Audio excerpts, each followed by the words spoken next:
2023년 1월호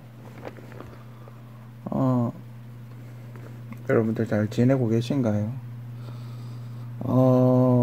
12월 달은 월드컵 때문에 밤잠 설치신 분들이 상당히 많으실 것 같은데 뭐 한국이 만족할 만한 수준은 아니지만 그래도 16강에 갔어요. 어쨌든 그 이야기는 좀 이따 하고, 원래는 작은 물토끼의 해 계묘년이 원래 해인데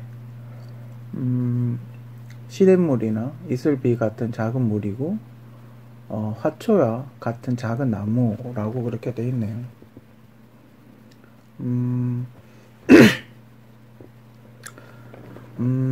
뭔가 이렇게 토끼의 특성은 그거죠. 새끼를 많이 놓는다는 거. 그래서 우리 예전에 새마을 운동할 때 집에서 토끼를 많이 키웠죠. 그 토끼 가죽이나 털을 팔려고. 앙고라 토끼라 그러나? 저희 시골에도 예전에 제가 이제 어렸을 때, 초등학교 때 시골에 이렇게 가면 토끼 키우고 그랬어요. 막 토끼를 대량으로 키우고 시골에 그 뭐 토끼도 잡아먹고 그랬어요. 토끼고기. 여러분 토끼고기 드셔보신 적 있나요? 한 닭고기보다 조금 연할래나? 닭고기하고 비슷한 느낌이에요. 사이즈가 둘이 비슷하니까. 아무튼 그 토끼 같은 거 작은 물토끼인데 원래가 이민년이었죠, 그죠? 원래가 이민년이었죠, 그죠? 원래가 이민년이었는데 이민년은 큰 강물이나 호수 같은 큰 물이고 뿌리가 단단한 나무다. 그러니까 계묘년하고 어찌 보면 정반대의 해가 될 것이다. 그랬는데, 자, 문제는 그거죠. 원래가 별로 안 좋았죠. 원래가 별로 안 좋았죠. 무역 적자가 지금 500억 달러에 달하고 있고, 코로나 여파로 지금 금리 인상으로 인해서, 환율이 급등해서 물가가 엄청 올랐죠. 좋은 의미로 해석을 하면, 그런 무역 적자가 좀 줄어들지 않겠나? 비용이 이제 좀 적게 들지 않겠나? 뭐 좋게 해석하면 그렇고, 반대로 이야기하면 무역 적자가 더 커질 거다 이 말이죠. 들어오는 돈이 수익이 작아질 테니까 여기는 수익도 크고 쓰는 돈도 크고 여기는 수익이 작고 쓰는 돈도 작다 뭐 이런 느낌? 아무래도 성장이 작다? 화초와 같은 작은 나무는 성장을 해도 얼마 못할 테니까, 그죠? 한국의 경제가 굉장히 약간 원래보다 더 안 좋을 거다라는 걸 어느 정도 예상을 할 수 있겠죠? 그죠? 조금 저도 약간 비관적이고, 왜냐면 이제 코로나 여파가 슬슬 풀릴 거라, 이게 생길 거다 말이죠? 이렇게 정지가 되어 있던 정부에서는 미국하고 비슷한 스타일로 이야기를 하고 있는데, 실제로는 제가 보기엔 굉장히 어둡거든요. 왜냐면 기업들이 이미 자를 사람 다 잘랐어요. 그죠? 이미 정리해고는 이미 다 되어 있는 상태, 거의 완료가 되어 있는 상태라서 의미가 없다 이 말이에요. 이미 경제가 박살이 났을 거다 이 말이죠. 회복할 수 없을 정도로 박살이 났을 거다 이 말이에요.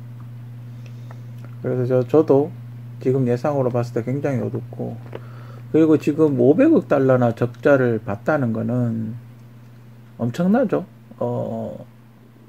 엄청난 그거예요, 그죠? 우리나라의 부채 상환 능력이나 여러 가지로 봤을 때 굉장히 어둡다. 경제 성장률은 더딜 것이고, 그리고 중국이 지금 우리나라가 그 미국에 수출하는 빈도가 작아졌는데, 미국은 지금 자국 보호를 하고 있죠. 자국산을 보호 정책을 하고 있기 때문에, 중국하고 거래가 없으면 한국은 힘들어질 수밖에 없다. 중국의 큰 시장하고 거래가 없으면, 우리가 안 좋아질 수밖에 없는데, 지금 전 세계적으로 미국이 중국을 옥죄고 있죠. 미국이 중국을 옥죄고 협상 테이블로 끌어내려고 하고 있죠. 그죠? 그동안에 이제 중국 내에 산재되어 있던 어떤 문제, 특허 문제라든지 저작권 문제라든지, 이게 이제 심각하니까, 기술 특허나 이런 게 심각하기 때문에 어쩔 수 없는 것 같고, 그걸 이제 끄집어내려고 그러죠. 그러니까 중국 시장을 개방하게 만들려고 그러는 거죠. 예전에 한국 IMF 때처럼, 중국 시장을 이렇게 개방하게 만들려고. 그러니까 중국이 지금, 제가 알기로는 중국에서 회사를 만들려면 지분의 50%를 공산당한테 줘야 된대요. 그런 걸 완화시키게 하려는 어떤, 목적이 있는 게 아닌가. 개인적으로 그렇게 생각을 하고. 한국도 IMF 전에는 굉장히 폐쇄적이었어요. 외국인들이 땅을 못 산다든지 그런 어떤 폐쇄적인 정책을 많이 했었거든요. 왜냐면 외국의 사람들이 돈이 많기 때문에 한국에 있는 땅들을 막 사들이고 이러면 나중에 큰일 나니까 그런 법들이 있었어요. 근데 IMF 때 달러 없어가지고 그거 메꾼다고 그걸 규제를 다 풀었죠. 그래서 외국의 투기성 자본들이 한국에 엄청나게 와가지고 건물 같은 거 사고 팔고 막 그랬어요.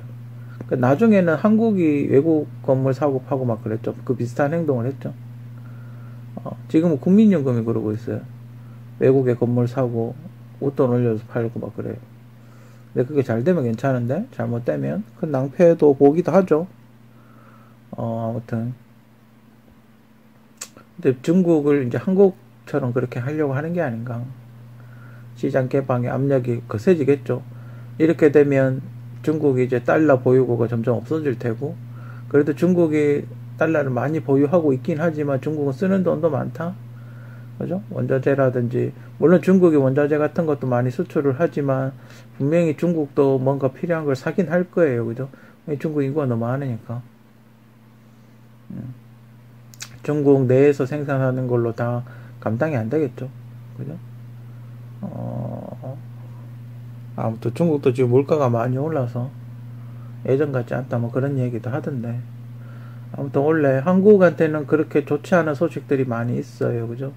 정치, 경제, 사회 전반적으로 그렇게 좋지 않고, 또 곧 뭐 좀 있으면 또 총선이 있죠. 총선이 결과에 따라서 또 나라가 휘청할 수도 있고, 그죠? 어떻게 바뀔 수도 있고, 민주당이 계속 여소야대를 유지하느냐, 아니면 여대야소로 가느냐에 따라서, 여대야소로 가서 얼만큼의 그 비율을 차지할 것이냐에 따라서 뭐 많이 바뀌겠죠. 근데 그렇게 여대야소로 간다고 하더라도 그렇게 뭐 국민들한테 좋을 거다, 우리한테 좋을 거다, 막 뭐 갑자기 세상이 확 변할 거다 그럴 것 같지는 않아요.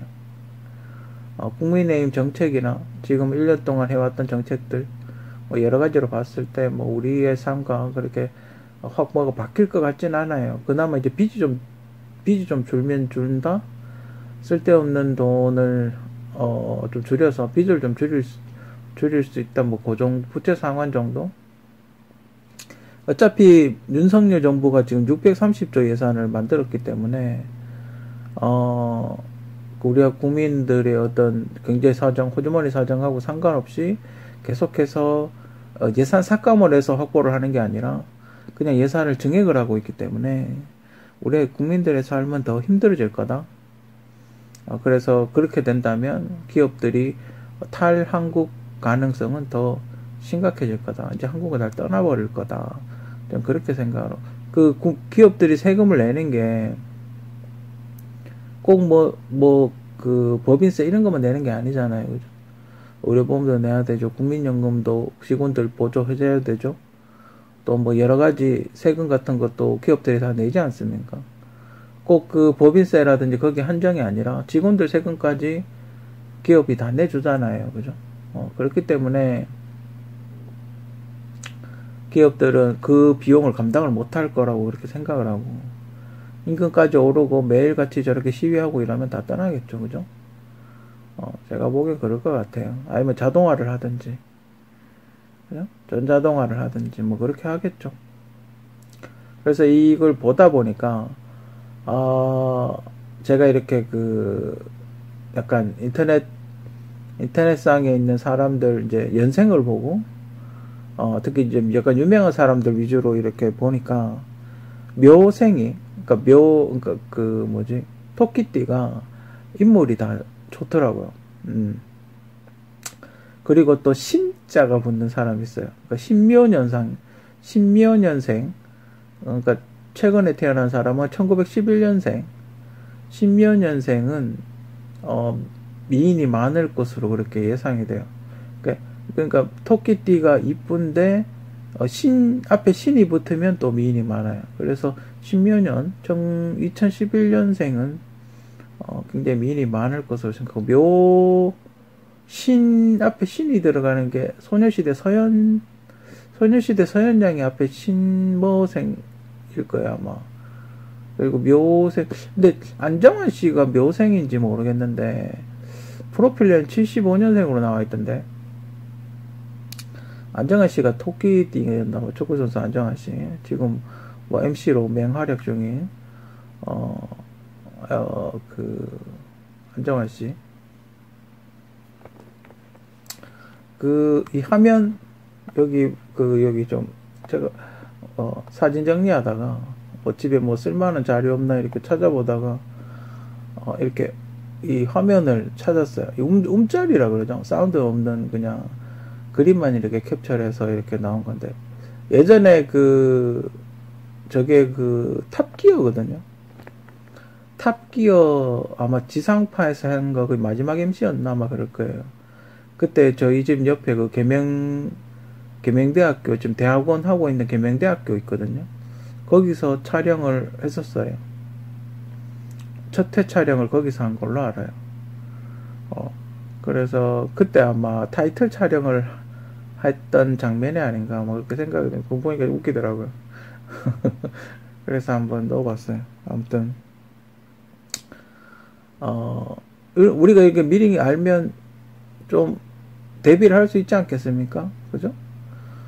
작년보다 올해가 더 힘들 거다. 그러니까 내년이 더 힘들 거다.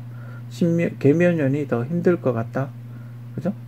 보통 사주에서 수는 물이라고 했죠. 수는 돈을 의미하거든요.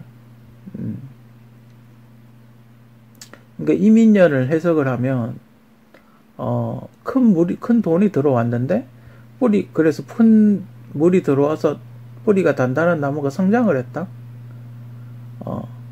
그런 의미. 돈이 들어와서 성장을 했다. 그런데 계묘년은 돈이 적게 들어오고 나무가 다시 작아진다, 성장이 줄어든다, 이런 의미일 수 있기 때문에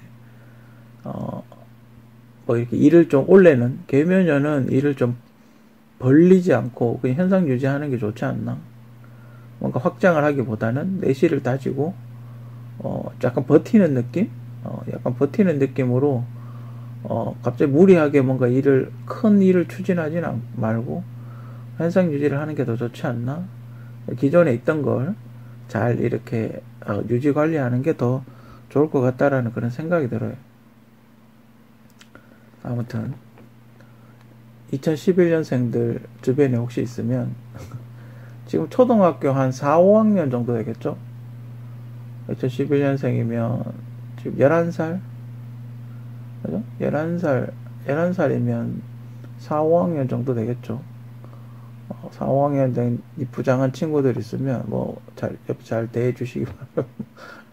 아마 크면 되게 미인이 되지 않을까, 아이돌급 미인이 되지 않을까, 그렇게 생각이 됩니다. 카타르 월드컵, 제가 지금 녹음하고 있는 시점에는 아직 안 끝났어요. 마무리가, 월드컵이 아직 안 끝난 상태고 4강만 결정됐어요. 크로아티아, 프랑스, 모로코, 아르헨티나가 올라갔죠. 제가 4강 예상했던 나라는 브라질, 영국, 포르투갈, 네덜란드가 올라갈 거라고.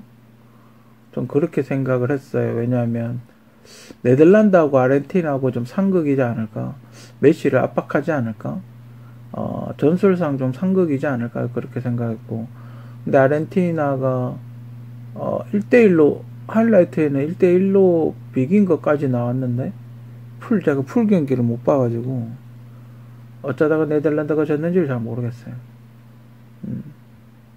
아무튼 그래서 포르투갈이 스위스를 6대1로 이겼기 때문에 포르투갈이 좋아졌나? 컨디션을 되찾았나? 이런 모로코는 이기지 않을까? 그랬는데 모로코한테 잡혔어요. 영국하고 프랑스는 좀 아깝죠. 케인이 실축을 하는 바람에 비겨가지고 어떻게 해볼 수 있었는데, PK를 심지어 2개를 받았는데 1개를 날려버렸죠. 영국이 참 PK를 못하는 것 같아요. 그죠? 아무튼 그래서 프랑스가 또 2대1로 이기고 올라갔고, 브라질하고 크로아티아는 조금 의외예요. 그죠? 크로아티아가 어떻게 이기고 올라갔는지. 브라질이 우리를 4대1로 이겼는데, 그죠? 아무튼 아직 지금은 4강, 아직 4강 휴식기고, 중계를 이제 월드컵 한국이 탈락했기 때문에, 한국이 16강에서 탈락을 해서 그런지 모르겠는데, 열기가 그래도 시들시들해요. 크로아티아, 프랑스, 모로코, 아르헨티나. 제 개인적인 바람은, 또 펠레가 되면 안 되는데, 누가 올라갈까 결승에서. 프랑스, 아르헨티나나, 크로아티아, 모로코가 올라갈 확률이 크죠. 하여튼 둘 중에 하나가 올라가겠죠. 전 개인적으로 아프리카 나라가 우승 한번 해봤으면 좋겠어요. 아시아하고 아프리카 나라가, 아시아는 그렇다 치더라도, 아시아는 객관적인 수준에서 좀 떨어지니까 그렇다 치더라도, 모로코는 아프리카 나라 최초로 4강을 좀 갔다고 하는데, 아프리카 나라가 우승하면 좀 좋지 않을까? 그죠? 아프리카, 보면, 솔직히 그렇잖아요. 외국 팀 보면, 유럽 사람인데 아프리카 사람들이 한 50% 정도는 되잖아요. 대부분 득점하고 이런 거는 아프리카 사람들이 많이 한다고요. 그죠? 과연 저게 순수 유럽 팀이라고 볼 수가 있나? 한국이나 일본처럼 단일 민족, 그 나라에 원래 있던 민족이 만으로 구성을 해서 나오지 않잖아요. 그죠? 그런 거 보면 좀 그렇긴 해요. 네덜란드가 요번에 4강 징크스를 못 깨고 탈락을 해버렸네. 그래서 이제 항상 4강 가면 4강만 들고 그랬었는데, 이제 원래는 4강도 못 가고 탈락을 했네. 그죠? 모로코가 헤딩으로 1대0으로 이겼던데. 글쎄, 브라질이 떨어진 건 좀 의외고, 크로아티아는 딱히 없던데. 크로아티아는 딱히 그 2명밖에 없잖아요. 풀백 하나 하고, 레알에 있는 그 사람. 레알에 있는 그 사람, 2명이 주축인 걸로 아는데, 브라질이 졌어요, 의외로. 아무튼 그래가지고, 우리나라 국가대표, 제가 나름대로, 우리나라 국가대표는 뭐가 필요할까? 뭘 하면 좋을까? 뭘 하면 좋을까? 나름 이렇게 적어봤어요.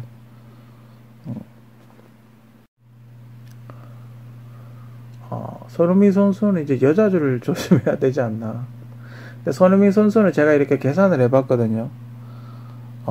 프리미어 리그가 1년에 50게임 정도 뛰는데, 한 10년 정도 생활을 했으면, 다른 리그 포함해서 50게임을 다 나오지 않았다 하더라도, 지금 한 300게임에서 400게임 정도를 했을 거예요. 그죠? 출전을. 한 3, 400게임 정도를 한 것 같은데, 그러면 다 알 것 같아요. 그 정도, 제가 그 전에도 이야기를 했는데, 똑같은 게임 400번 하면 다 외우잖아요. 그죠? 그래서 손흥민 선수가 그 전술을 거의 다 외웠기 때문에 득점왕을 하지 않았나. 근데 전술만 봐도 아는 거죠. 한 400게임을 하다 보니까 얘들이 어떻게 수비를 할 것인지를 대충 아는 거죠. 경험으로서 아는 거죠.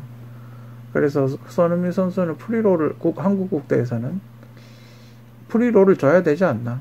오히려 손흥민 선수는 한 위치에 묶어두는 게 오히려 우리 국가대표로서 손해가 아닌가. 그죠? 그래서 손흥민 선수는 이렇게 한쪽에 이렇게 윙이나 센터나 뭐 원톱이나 이런 거 묶어두기보다는 본인이 이렇게 스스로 판단해서 하게끔 창의력 있는 플레이를 하게끔 그렇게 유도를 하는 게 좋지 않을까. 개인적으로 그렇게 생각을 하고. 황의조 선수는 이번 월드컵에서 한 골도 못 넣었어요. 그죠? 참 아쉬웠을 텐데. 근데 요즘 그 이탈리아 팀에서도 부진하죠. 그죠? 그게 동반으로 좀 부진하고 있는데, 그 이유가 뭘까? 황의조 선수는 왜, 요즘 왜 이렇게 부진할까라서 나름 생각해 봤는데, 월드컵 경기를 이렇게 쭉 보니까, 잔발 스텝을 안 하는 것 같아요. 그러니까 그런 거 있잖아요. 왜. 포그바 선수가 PK 찰 때, 차기 전에 왜 이렇게 딱딱딱딱 하면서 이렇게 왜 잔발을 밟잖아요. 그거를 거의 하는 걸 못 봤어요. 그러니까 큰 발 스텝을 걸으니까, 그러니까 잔발을 빠르게 다다다닥 해가 이렇게 뛰어가는 그런 훈련이 필요한데, 그걸 안 하는 것 같아. 못 하는 건지 안 하는 건지. 그러다 보니까 큰 발 스텝으로 가다 보니까, 공을 차려고 다리를 들면 공이 저쪽으로 가버리죠. 찰 수 없는 데까지 앞으로 굴러서 가버리죠. 그죠? 그래서 제 개인적으로 이 생각은 잔발 스텝을 연습할 수 있으면 연습했으면 좋겠어요. 박스 안에서 잔발 스텝. 어느 발로도 왼쪽 발이든 오른쪽 발이든 걸리면 바로 차버리는. 그죠? 공을 앞에 두고 잔발 스텝 하는 걸 연습을 해야 되지 않나. 좀 빠르게. 그거랑 골 결정력, 이건 원톱이기 때문에, 한국 원톱은 지금 황의조 선수이기 때문에, 골 결정력이 중요하다라는 거는, 100번 이야기해도, 입만 아픈 이야기이긴 하죠, 그죠? 황희찬 선수는, 요번에 마지막에, 거의 16강에 가는 결석, 작전에 의해서 그렇게 넣은 건지, 작전에 의해서 그렇게 한 건지, 아니면 정말 아파가지고 도저히 너무 힘들어서 진짜 마지막이라는 생각으로 그렇게 뛴 건지는 정확하게 알 수는 없으나, 어쨌든 황희찬 선수, 제가 보니까 뻣뻣한 것 같아요. 좀 근육 부상이 있다 이렇게 이야기하는 걸 봤을 때 몸이 너무 뻣뻣하지 않나? 그래서 요가나 댄스 같은 거, 브라질 선수들이 골 넣고 춤추잖아요. 그 정도의 어떤 댄스? 요가는 아마 구단에서, 게임 뛰기 전에 아마 할 거예요. 그죠? 아마 이렇게 매트 깔아놓고 이렇게 몸 푸는 운동 같은 거 하잖아요. 그게 일종의 제가 보기엔 요가 같은데, 요가는 아마 구단에서 하긴 할 거예요. 그죠? 오래 안 해서 그렇지? 요가 몸 푸는 운동, 요가 같은 거 할 거고, 댄스는 추천하는 거는 아무래도 스포츠 댄스? 차차나 이런 거 있잖아요. 왜 올림픽 정식 종목으로 하는 남녀가 이렇게 딱 손잡고 빙글빙글 돌리고 하는 빠르게 움직이는 그런 스텝 있잖아요. 스포츠 댄스. 그러니까 힙합이나 이런 거 말고, 스포츠 댄스 있잖아요. 그런 걸, 차차나 이런 거 있잖아요. 왜 올림픽에서 하는 거. 그런 걸 해야, 좀 도움이 되지 않을까. 제가 보기에는 그 동작들이 축구에 상당히 도움이 될 것 같아요. 이동을 한다든지, 페이커를 준다든지, 아니면 박스 안에서의 움직임이라든지, 이런 거에 스포츠 댄스가 상당히 도움이 되지 않을까. 몸도 좀 유연해지고, 개인적인 생각이에요. 만약에 댄스를 했는데, 도저히 쪽팔려서 못하겠다, 성격이 안 맞아서, 그러면 복싱 스텝. 복싱에 이렇게 풋워크가 있지 않습니까? 상체를 흔드는 것도 있지만 하체 스텝을 밟는 게 있거든요. 하체 스텝 밟는 게 있는데 그걸 좀 배워두면 좋지 않을까? 공격수니까. 공격수가 아니면 크게 상관이 없는데 공격수니까 여러 가지 스텝 밟는 걸 배워야 되지 않나? 개인적으로 그렇게 생각을 하고, 한번 해보고 효과가 있으면 좀 이렇게 좀 적극적으로 배웠으면 유연성을 좀 추가를 해야 되지 않나? 너무 뻣뻣하지 않나? 그래서 아마 이런 운동을 제가 이야기를 해봅니다. 이강인 선수는 뭐 아직 어리기 때문에 계속해서 그 프로틴 먹고 피지컬 관리를 해야 되죠. 그 프로틴이 참 맛이 없다고 그러더군요.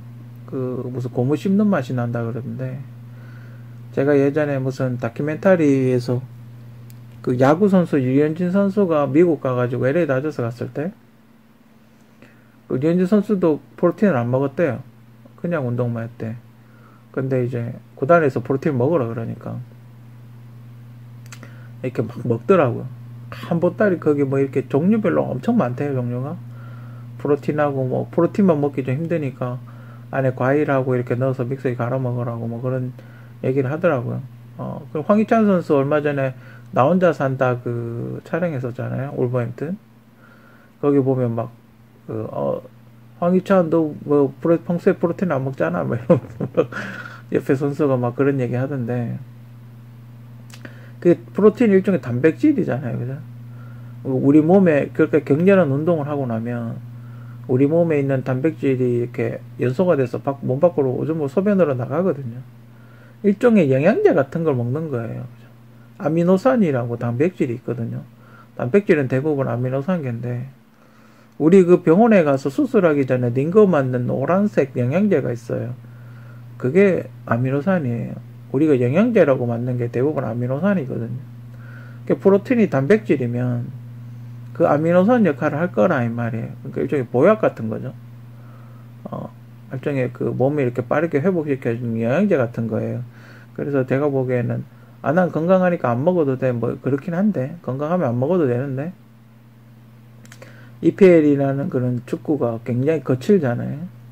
그렇기 때문에 먹어두면 좋을 것 같아요, 제가 보기에는. 그 프로틴을 먹고 몸에 이렇게 적응하게 만드는, 프로틴을 먹고 운동해서 몸이 그 프로틴에 이렇게 적응하게 만드는 그런 걸 해야 되지 않나. 그런 피지컬 관리를 이강인 선수도 여태까지 안 먹었으면 조금씩 먹어야 되지 않나. 너무 내가 프로틴을 너무 많이 먹어서 몸이 너무 둔해졌다? 그러면 그 정도 뭐 좀 양을 좀 줄이든지, 그죠? 그 유튜브에도 이렇게 헬스 하시는 분들이 프로틴을 먹고 안 먹고 차이에 대해서 이렇게 비교를 많이 해놨더라고요. 확실히 힘이 좋아진다, 근육 생성이 잘 된다, 뭐 이런 거에 대해서는 뭐 여러 가지 연구 결과에 의해서도 나와 있더라고요. 힘이 좀 더 붙는다. 만약에 프로틴을 안 먹었을 때 뭐 5kg, 3kg 들었다 그러면 프로틴 먹으면 5kg 든다. 뭐 그런 어떤 약간의 힘이 더 붙는다. 그런 얘기를 하더라고요. 그래서 뭐 먹어보고 별 효과 없으면 안 먹으면 상관없는데, 그래서 좀 다른 사람도 제가 보기엔 다 먹는 것 같고, 구단에서도 프로틴 먹으라고 추천을 한다 그러면 먹는 게 낫지 않나? 그죠? 그리고 이제 센터링의 정확도, 패스 정확도, 어스루 패스, 다양한 패스가 있지 않습니까? 위로 올리고 밑으로 빠른 패스도 있고, 그죠? 그리고 슈팅 바로 찰 수 있는 스루 패스라 그러나? 살짝 밀어주는 그런 패스도 있고, 다양한 공격 진영에서 할 수 있는 다양한 패스가 있지 않습니까? 그런 거에 대해서 여러 가지 이렇게 훈련을 좀 하면 좋지 않을까? 황인범 선수도 그죠? 너무 말랐죠. 너무 말랐고, 물론 그 아르헨티나의 디마리아 선수도 굉장히 말랐어요, 그죠? 그거 보면 그렇게 피지컬이 그렇게 커 보이진 않네요. 사람에 따라서 뭐 그런 몸을 좋아하는 사람도 있으니까요, 그죠? 몸이 너무 커지면 둔해져 가지고 뭐 싫어하는 사람도 있으니까. 그래서 피지컬 관리 그래도 좀 해야 되지 않나? 황인범 선수는 너무 약하지 않나? 너무 여리지 않나? 그죠? 또 얼마 전에 또 머리도 터졌지 않습니까? 헤딩 박치기 한 방에 머리가 피가 날 정도면 좀 문제가 있지 않나? 그죠? 아무튼 뭐 피지컬 관리하고 전술 공부를 했으면 좋겠어요. 그러니까 황인범 선수의 포지션상 적이 어떤 포지션을 하고 있는지 빨리 파악을 해서 허점을 파고들어야 되지 않나? 그죠? 그래서 전술 공부를 좀 하는 게 좋지 않나? 그죠?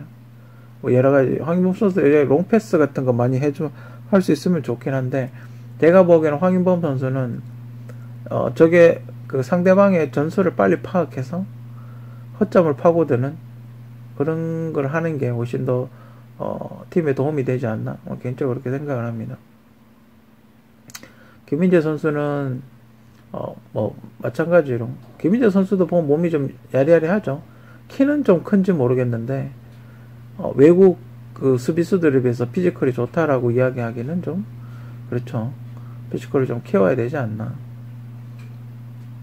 그리고 부상 방지 훈련 같은 게 있어요. 그죠?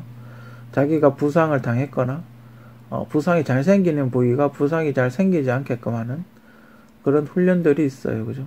그런 훈련들을 해야 되지 않나. 그렇게 생각이 됩니다.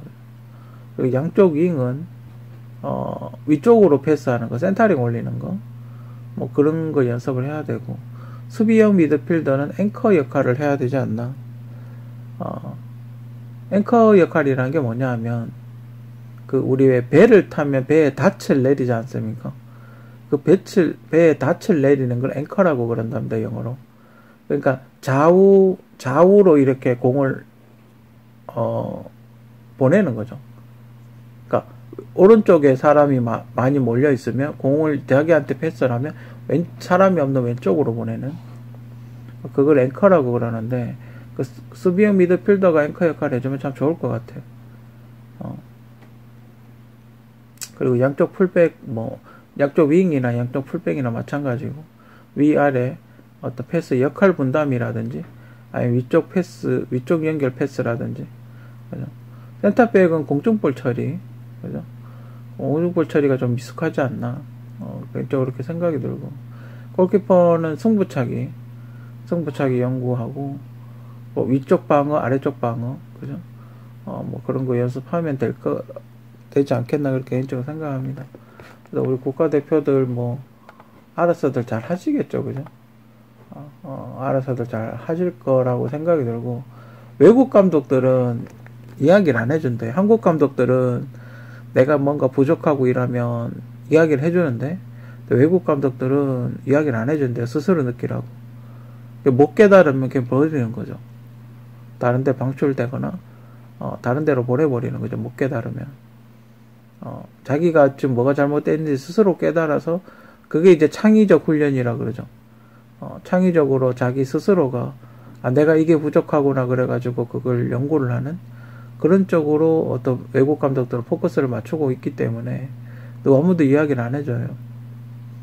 자기 스스로 자기 부족한 면을 채워야 되기 때문에 특히 해외 진출한 한국 국가대표들은 그 점을 생각을 해서 훈련해야 되지 않나? 개인적으로 그렇게 생각을 합니다. 그래서 현대축구를 제가 그림으로 한번 표현을 해봤어요. 그래서 그 원톱은 도끼? 왜 원톱을 도끼로 생각을 했냐면, 위에서 이렇게 내려 찍잖아요. 헤딩을 많이 한다고요. 보통 원톱이라 그러면 질라탄이라든지, 호날두라든지, 루카쿠라든지, 그죠? 이런 사람들이 원톱이었단 말이에요. 그죠? 그런 사람들의 공통적인 특징이 피지컬이 좋고, 몸싸움을 잘하고, 거칠고, 그리고 헤딩을 잘한다는 어떤 그런 공통적인 특징이 있어요. 그래서 저는 도끼라고, 내려 찍듯이 이렇게 하는 도끼라고 생각을 했고, 그리고 오른쪽이나 왼쪽, 방향은 오른쪽일 수도 있고 왼쪽일 수도 있고, 궁수라고 생각을 했어요. 그러니까 위로 이렇게 곡사포를 쏜다 그러죠. 똑바로 이렇게 일직선으로 안 쏘고 곡선으로 쏘는, 그죠? 곡선으로 쏘는 걸 저는 활이라고 생각을 했어요. 이렇게 센터링을 올리죠, 위쪽으로. 그걸 활이라고 생각을 했고, 그리고 양쪽으로 이렇게 파고드는 섀도우 스트라이커라 그러죠. 그걸 처음에는 검이라고 생각을 했어요. 처음에 칼이라고 생각을 했는데 보니까 창도 있겠더라고요. 창도 있겠더라고요. 그래서 처음엔 검으로 했다가 검이 좀 짧은 것 같아요, 찌르기는. 그래서 창으로 바꿨고, 그리고 그 반대편은 검으로 생각을 했어요. 처음에는 뭐라고 생각했냐 하면 총으로 했다가 처음에 이제 총으로 했다가, 검이 더 맞는 것 같아요. 그래서, 창하고 창을 넣고, 총을 빼고, 검으로 한번 바꿔봤어요. 그래서 요렇게 움직임이 요렇게 된다 이거죠. 창의 움직임, 활의 움직임, 검의 움직임, 도끼의 움직임, 그죠? 그 축구 선수들 전술의 움직임을 요렇게, 제가 표현을 해봤어요. 그리고, 뒤에 포가 있겠죠. 포가 있으니까 이게 포오바 자리겠죠. 옛날에 맨유에서 포오바가 있던 자리. 공격형 미드필더가 있는 자리. 그죠? 그리고 옆에는 수비형 미드필더니까 방패겠죠. 그리고 이제 풀백은 말이 이제 두 종류가 있는데, 그냥 일반 사람이 말을 올라타고 기마대, 그리고 약간 전차 같은 스타일. 그 글래디에이터 같은 거 보면 왜, 그 약간 소형 1인승이나 2인승 전차에 말을 묶어서 이렇게 달리는 그런 전차 있죠, 왜. 그래서 창 이렇게 막 던지는 그런 스타일의 전차를 저는 풀백이라고 봤고, 그리고 센터백은 전 코끼리라고 봤어요. 대체로 등치들이 제일 크고, 그리고 과거에 전쟁을 할 때 코끼리 등에 올라타서 멀리 보이잖아요. 그래서 코끼리에 올라타서 이렇게 멀리 보고 진두지휘하는 그런 스타일의 전쟁을 많이 했어요. 그리고 코끼리가 공격력이 상당히 세요. 코끼리가 한번 들이받아 보면 사람이 죽거든요.